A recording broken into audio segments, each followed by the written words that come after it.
Magandang oras mga kaibigan, welcome po muli sa Kape at Balita dito sa Radyo Pilipino UK YouTube channel. Magkapeho tayo habang magtalakayan tayo mga kaibigan. Nagigising lang pero yung mga nabungaran ho nating balita ngayong umaga nakakagalit. Oh, ginigising po niya yung puot ng isang tao. Ito talagang pangulo niyo dyan sa Pilipinas hindi malaman kung anong ugali mga kaibigan. Gusto niya ng reconciliation para anong ginawa niya. Itinalaga itong si CIDD Chief General Nick Torre bilang magiging bagong PNP Chief. Anong reaksyon niyo dyan, mga kaibigan? Siya ho yung pronta. Siya yung pronta para maipadala dyan sa ICC. Maaresto at maipadala dyan sa ICC ang dating Pangulong Rodrigo Duterte. Pilit ni BBM na pinagtatakpan na walang kinalaman sila doon sa naturang operasyon, mga kaibigan. Ang itinalagang bagong PNP chief yung promonta na halos humila na lamang at idrag ang dating Pangulo para lang makalabas ng bansa at mapunta sa ICC. Anong nasa isip nyo ngayon? Sa akin, diretso ko hong sasabihin na utang na loob. Yan ho ang tabuyan ni Torre dun sa kanyang ginawa.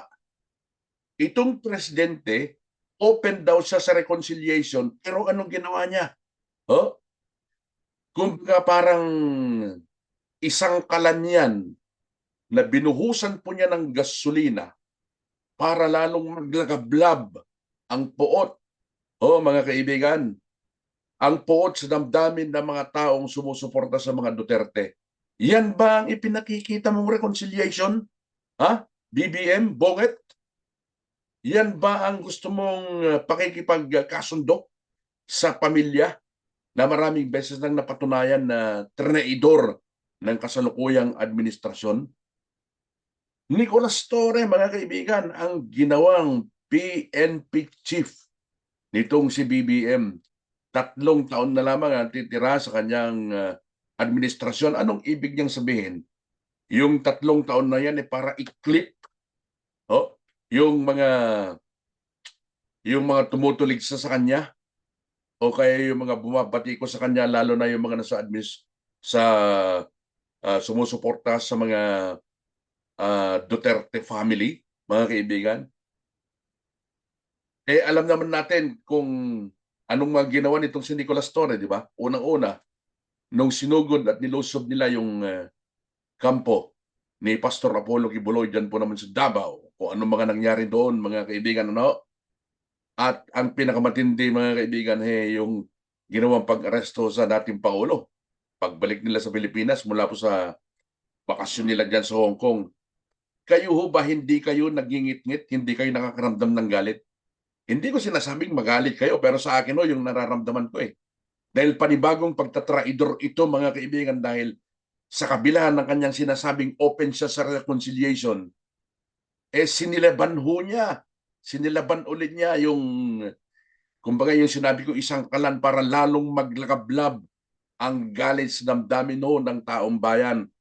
Taong bayan ka ako dahil trust rating yung pinakahuling survey, 63% ang trust ng tao sa dating Pangulo, samantalang sa 32% lamang. Di mas akma na sabihin nating taong bayan para sa mga Duterte, mga kaibigan.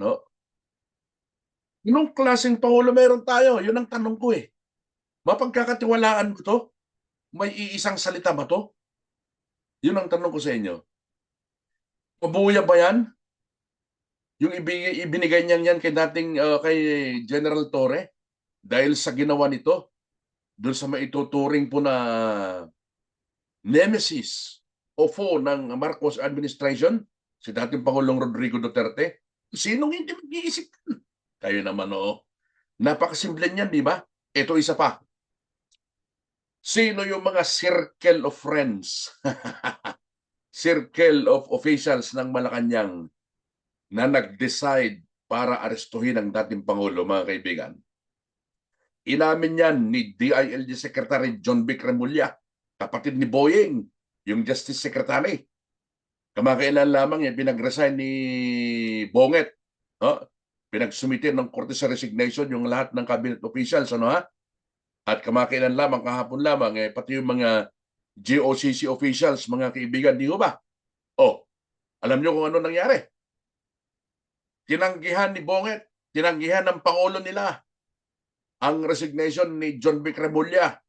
Tinanggihan din niya ang resignation, mga kaibigan, itong si Boying Remulla. Yan ay sa pahayag mismo ng Executive Secretary Bersamin. Ngayong hapon lamang nangyari ang lahat yan, mga kaibigan. Tinurn down ni BBM ninyo yung resignation ni John Vic Remulla at ni Boying Remulla, yung magkapatid, mga kaibigan. No? Anong ibig sabihin yan? Puro lamang drawing. Puro drawing. Pagpapakitang tao ang alam ng administrasyong ito. Mga kaibigan, sinabi niya na magsumite kayo ng korte sa resignation. Yun pala, ite-turn down din niya. Kumbaga, nakakatawa. Sinong hindi magngingit-ngit niyan, mga kaibigan? So, ibig sabihin, mananatili sa administrasyon itong si Bonget, itong si John Vic Remulla, si Boying Remulla, si Nicolas Torre, yung mga taong umamin na nasa likod ho naman ng pag-aresto sa dating Pangulong Rodrigo Duterte. Ano, hindi ba kayo mag-ngit-ngit? Ako, ngit-ngit na ngit-ngit ho ako.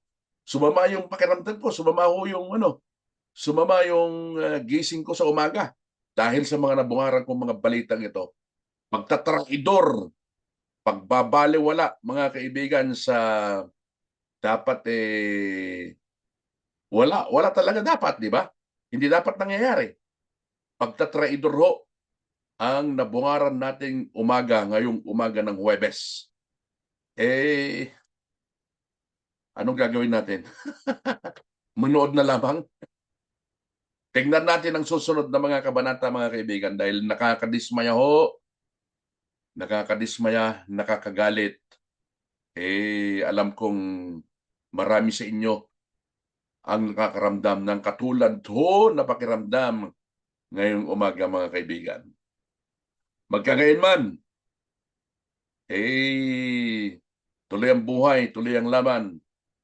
At sa mga hindi pa po nakakapag-subscribe sa atin pong Latuntunang Kape at Balita sa Radyo Pilipino YouTube channel, kahit isang subscription lamang po para maligaya ho tayo. Maligaya tayong lahat sa kabila ng mga pambubrosko, pagtatraidor sa taong bayan. Ako po ang inyong kaibigan. Ako po si Buddy Bernardino. Bye for now.